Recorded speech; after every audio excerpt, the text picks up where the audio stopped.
Hello friends, welcome to selection target.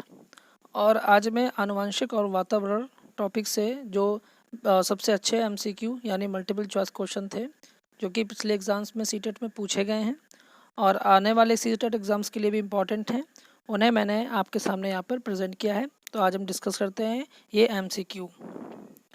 दोस्तों, सबसे पहला क्वेश्चन है कि व्यक्तित्व विकास में एक महत्वपूर्ण भूमिका का निर्वहन करता है, यानी व्यक्तित्व विकास में कौन जो है वो महत्वपूर्ण भूमिका का निर्वहन करता है।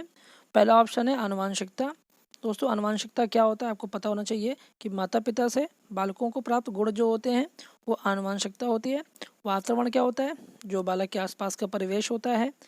और डी नंबर पता है परीक्षाओं की संख्या। तो आप जानते हैं कि परीक्षाओं की संख्या का व्यक्तित्व विकास में कोई रोल नहीं होता है, इसलिए ये डी नंबर का जो ऑप्शन है वो तो रॉन्ग हो ही जाएगा। अब आनुवंशिकता और वातावरण। आनुवंशिकता के विषय में गोडार्ड नामक जो मनोवैज्ञानिक हैं, इन्होंने कथन भी कहा है कि मंद बुद्धि माता पिता की संतान मंद बुद्धि और तीव्र बुद्धि माता पिता की संतान तीव्र बुद्धि वाली होती है। अर्थात आप इससे ही समझ सकते हैं इनके मत से कि आनुवंशिकता का बालक के जीवन पर क्या प्रभाव पड़ता है। इसलिए अगर आनुवंशिकता का प्रभाव व्यक्तित्व में के विकास में पड़ेगा और वातावरण का प्रभाव भी पड़ता है, क्योंकि वातावरण में भी कई चीज़ें आती हैं, समाज आते हैं, संवेग आते हैं। संवेग जो है वो समाज से प्रभावित हो जाते हैं और उसका जो पॉवर्टी मतलब गरीब है या रईस है उसको किस तरह का भोजन मिल रहा है, किस तरह का परिवेश मिल रहा है, उसके घर का माहौल कैसा है, उसके लोग पढ़े लिखे हैं या नहीं, शिक्षित माहौल है या नहीं। तो ये सब चीज़ें जो है वो वातावरण के अंतर्गत आती हैं। तो दोस्तों, जो व्यक्तित्व विकास में होगा, इसलिए इसका सी ऑप्शन सही होगा, क्योंकि सी ऑप्शन कहता है कि आनुवंशिकता और वातावरण का मिश्रण। तो दोस्तों, ये ऑप्शन आपका बिल्कुल सही होगा। ये है जो व्यक्तित्व विकास में महत्वपूर्ण भूमिका निभाता है। दोस्तों, ऑप्शन में आनुवंशिकता और वातावरण सही है, लेकिन चूंकि सी नंबर में दोनों को एक साथ दिया गया है, इसलिए इसका मिश्रण जो है ये ऑप्शन सबसे बेस्ट है, इसलिए ये सही माना जाएगा। दोस्तों, अगला क्वेश्चन है कि निम्नलिखित में से के अतिरिक्त सभी वातावरणीय कारक विकास को आकार देते हैं, यानी इनमें से ऐसा कौन है जो आकार नहीं देता है, क्योंकि के अतिरिक्त शब्द जुड़ा है। इसका मतलब है कि इन तीनों चारों में से एक ऐसा ऑप्शन है जो कि वातावरणीय कारक को आकार नहीं देता है, अब बाकी सभी जो हैं उसको आकार देते हैं। तो दोस्तों, मैं आपको इसका ऑप्शन बता देता हूँ कि डी नंबर है, जो कि वातावरण को प्रभावित मतलब वातावरणीय कारक नहीं है। शारीरिक गठन जो है वो आनुवांशिक कारण होता है किसी भी बालक का। अगर बालक के माता पिता अच्छे हृष्ट पुष्ट हैं तो उसका असर बालक के शरीर पर पड़ेगा, बालक भी हृष्ट पुष्ट होगा। और वातावरणीय कारक फिर क्या बचेंगे, जो बाकी के तीन हैं, तो पौष्टिकता की गुणवत्ता, संस्कृति और शिक्षा की गुणवत्ता। तो ये सभी जो है वो वातावरणीय कारक हैं, इसलिए हमारा जो ऑप्शन सही माना जाएगा वो माना जाएगा डी नंबर। क्यों? क्योंकि के अतिरिक्त यानी निगेटिव हमको जवाब देना है, और ये तीनों तो ऊपर के जो ए बी सी ऑप्शन है ये तो पॉजिटिव हैं, इसलिए इसका आंसर डी होगा कि शारीरिक गठन के अतिरिक्त सभी वातावरणीय कारक विकास को आकार देते हैं। दोस्तों, अगला सवाल है कि माता पिता से संतानों को प्राप्त होने वाले गुणों को क्या कहते हैं। पहला ऑप्शन है वंश, दूसरा है वंशानुक्रम, तीसरा वातावरण, चौथा इनमें से कोई नहीं। अगर आप सभी की डेफिनेशंस को समझते हैं दोस्तों, तो इसका ऑप्शन बहुत आसानी से आप ढूंढ लेंगे। दोस्तों, वंश क्या होता है? वंश शब्द छोटा है लेकिन इसका अर्थ विस्तृत है, क्योंकि वंश जो है वो पूरे परिवार को या पूरे खानदान को भी रिप्रेजेंट कर सकता है। जैसे कि एक व्यक्ति है, उसके 4 भाई हैं और किसी की संतान नहीं है, लेकिन उनमें से एक भाई की संतान है, तो वो उस पूरे खानदान का जो होगा वो वंश कहलाएगा। लेकिन जो वंशानुक्रम होता है वो एक पीढ़ी का होता है, यानी माता पिता से बालक को या बच्चों को प्राप्त होने वाले जो गुण होते हैं वो वंशानुक्रम होता है। तो माता पिता से संतानों को जो प्राप्त गुण होते हैं वो क्या कहलाता है? वो वंशानुक्रम कहलाता है। इसके लिए आपको वंशानुक्रम की डेफिनेशन पता होनी चाहिए, जो कि है कि माता पिता से प्राप्त गुणों को जो बालक को प्राप्त होते हैं, जो ये प्रक्रिया होती है उसको वंशानुक्रम बोलते हैं।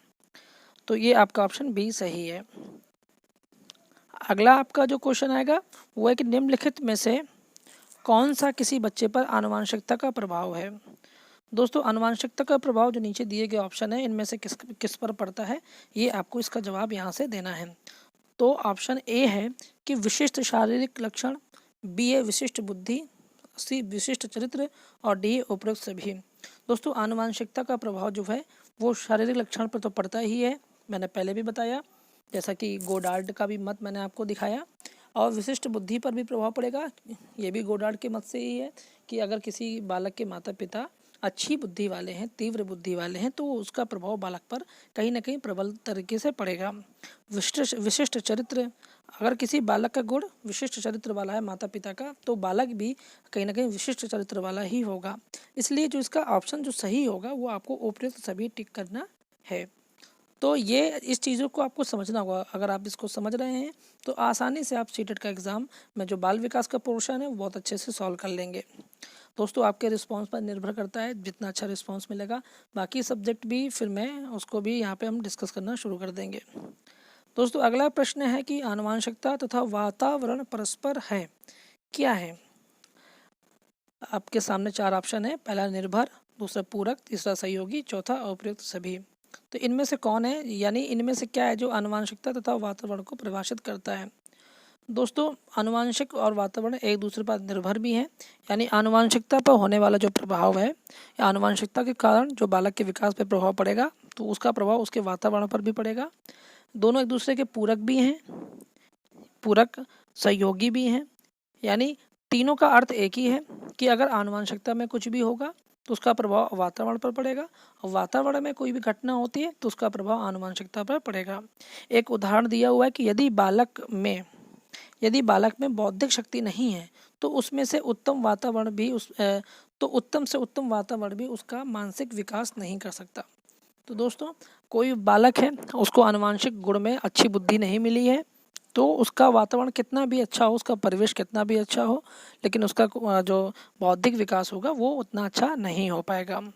तो इसलिए इसका जो ऑप्शन होगा वो डी नंबर सही होगा। दोस्तों आगे हम डिस्कस करते हैं अपना अगला क्वेश्चन कि प्रत्येक छात्र स्वयं में भिन्न है, यानी हर एक व्यक्ति जो होता है या हर एक स्टूडेंट जो होता है वो सभी अपने आप में अलग अलग क्वालिटी के हैं। आप जानते हैं कि किसी भी बालक का जो विकास होता है वो एक समान नहीं होता है। कोई बालक तीव्र बुद्धि का होता है, कोई मंद बुद्धि का होता है, कोई सामान्य बुद्धि का होता है। तो इस तत्व का प्रमुख कारण क्या है दोस्तों? इसमें से आपको बताना होगा कि इसका प्रमुख कारण क्या है। तो अगर आपने पिछले वीडियोस को ठीक से पढ़ा है तो आप समझ जाएंगे कि भौतिक वातावरण, मैंने आपको बताया था कि भौतिक वातावरण क्या होता है दोस्तों, जिसमें बालक को भौतिक सुविधाएं प्राप्त होती हैं और जिसका वो इस्तेमाल करके अपने जीवन में मतलब अपने आप को विकसित करता है, विकास करता है।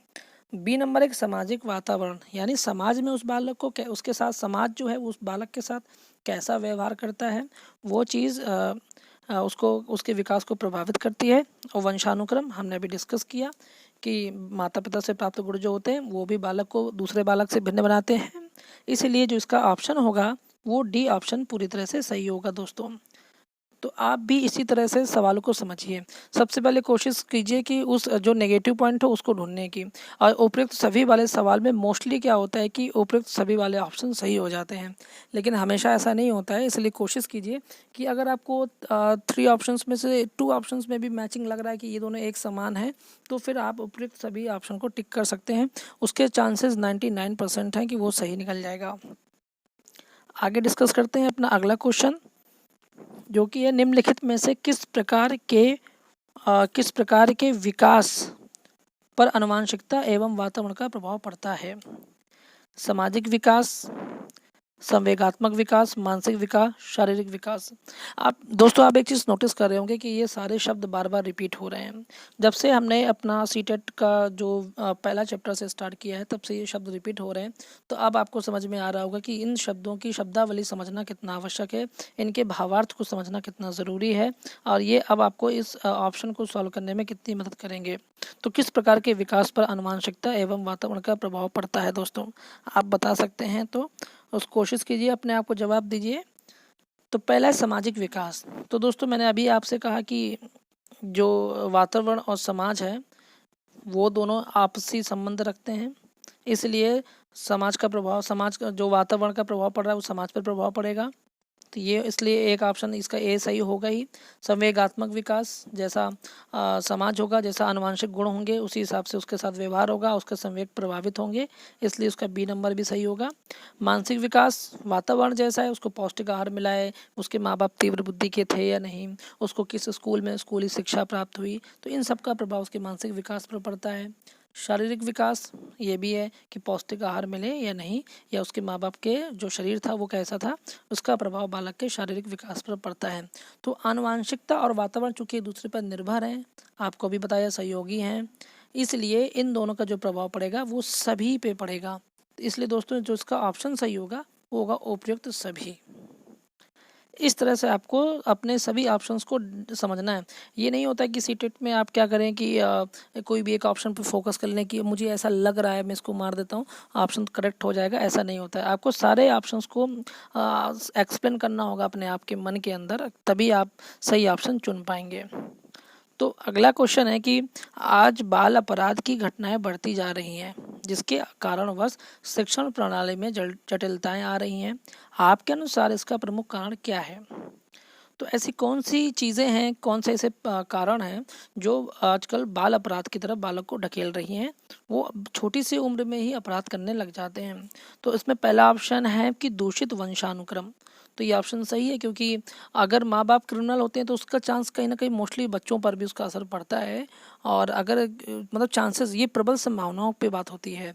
बहुत ऐसे बच्चे हैं जिनके जो पेरेंट्स हैं वो हो सकता है क्रिमिनल हो, लेकिन उसका प्रभाव बच्चे पर ना पड़ा हो। ऐसे अपवादिक स्वरूप होते हैं, लेकिन मोस्टली चांस ये रहता है जैसा वातावरण होता है उसका प्रभाव बच्चे पर पड़ता है। इसलिए दूषित वंशानुक्रम एक कारण हो सकता है। अगला है दूषित सामाजिक वातावरण।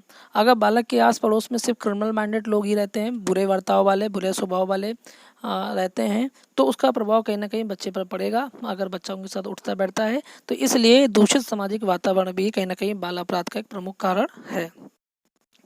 अगला है दूषित परिवेश। दूषित परिवेश है कि समाज में जो बालक का परिवार होता है उसके पारिवारिक माहौल जैसा होता है वो कहीं ना कहीं उसके बाल अपराध की तरफ उसको ढकेलता है। तो इसलिए जो उसका डी ऑप्शन होगा उपयुक्त सभी का, वो सही होगा दोस्तों। डी ऑप्शन सही है कि ये सभी जितने भी ऑप्शन ए बी सी में दिए हैं ये सभी बालक के कहीं ना कहीं शिक्षण प्रणाली में और उसको प्रभावित करते हैं, बल्कि प्रतिकूल प्रभावित करते हैं। दोस्तों अगला क्वेश्चन है कि किसी बालक का शारीरिक लक्षण प्रभावित होता है। हाँ, तो शारीरिक लक्षण, पहली बात ये आनुवंशिकता से प्रभावित होता है। तो अब आनुवंशिकता में क्या आते हैं? डीएनए। तो देखते हैं कि केवल पिता के डीएनए से, केवल माता के डीएनए से, माता पिता के दोनों के डीएनए से, और ना तो माता के और ना ही पिता के डीएनए से। तो आप बताएं इसका ऑप्शन क्या हो सकता है? दोस्तों आपने बहुत अच्छे से बायोलॉजी में पढ़ा होगा, और मैंने पिछले वीडियो में डिस्कस भी किया था कि बच्चे पर माता पिता के बराबर गुण आते हैं। तो इसलिए माता एवं पिता दोनों के डीएनए का प्रभाव जो होगा वो बालक के शारीरिक लक्षण पर पड़ता है।